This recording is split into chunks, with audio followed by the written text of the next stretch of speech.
박근혜 대통령이 세계 경제올림픽이라고도 불리우는 다보스 포럼에 참석해서 창조경제와 기업가 정신이라는 주제로 개막 연설을 했습니다. 20여 분 동안의 연설을 통해 지속적이고 포용적인 성장을 위해 창조경제가 새로운 동력이 될 것이라고 역설했습니다.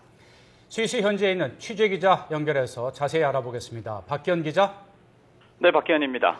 네, 먼저 박 대통령의 연설 내용 요약부터 해주시죠.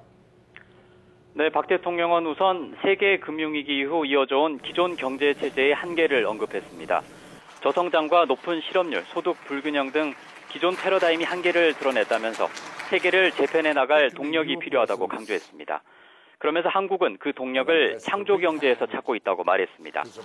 지금은 과거의 물질적 격차와 디지털 격차에 이어서 창의성의 격차가 부와 행복을 결정짓는 시대인데 창조경제는 개인의 창의적 아이디어를 과학기술 IT와 접목해 새로운 시장과 일자리를 만드는 것이라고 설명했습니다. 또 이런 창의성이라는 구슬을 깨기 위해서는 기업가 정신이 중요하다면서 이런 기업가 정신을 발굴하기 위한 창조경제 타운과 정부 3.0 등 우리 정부의 노력도 소개했습니다. 이어 미국식 자본주의 발전 모델인 워싱턴 컨센서스의 새로운 대안으로 창조경제와 기업가 정신을 주축으로 하는 다보스 컨센서스를 제시했습니다. 오늘 박 대통령의 연설 내용 직접 들어보시겠습니다.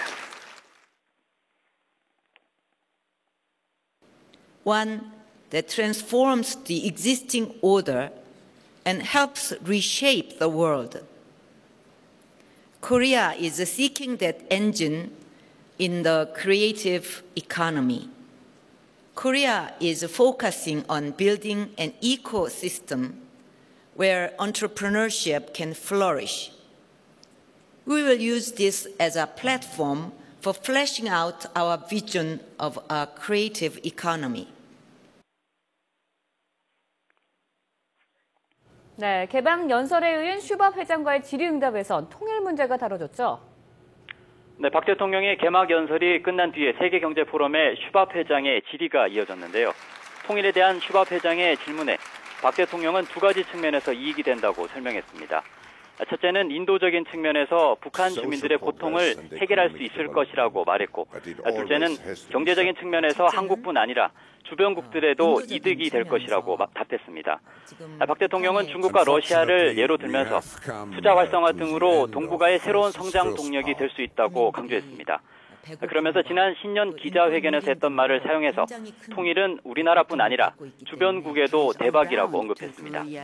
이어 미래를 예측하는 가장 훌륭한 방법은 미래를 만들어가는 것이라면서 확고한 안보력을 바탕으로 평화 조성 노력을 하면서 적극적으로 한반도의 통일을 만들어갈 것이라는 의지도 밝혔습니다. 네, 그리고 오늘 다보스 포럼에는 아베 일본 총리도 참석해서 이 두 나라 정상 간의 만남이 있을지도 모른다, 이런 관심이 있었는데 어떻게 됐습니까? 네, 최근 야스쿠니 신사참배로 한일 관계가 계속 악화되면서 양국 정상의 행보에도 관심이 높았습니다. 오늘 아베 총리는 박 대통령의 개막 연설이 진행된 콩그레스 센터의 모습을 드러냈는데요. 당초 현지 시간으로 오전 11시 45분에 도착할 예정이었는데 예정보다 조금 빠른 40분에 도착했습니다.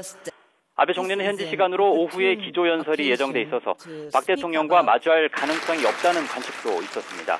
하지만 박 대통령의 개막 연설 맨 앞줄에 앉아서 연설 내용을 경청하면서 박수도 치는 모습을 확인할 수 있었습니다. 하지만 이 같은 연설 참석 외에 두 정상 간의 직접적인 만남은 없었습니다. 스위스 베른에서 YTN 박기현입니다.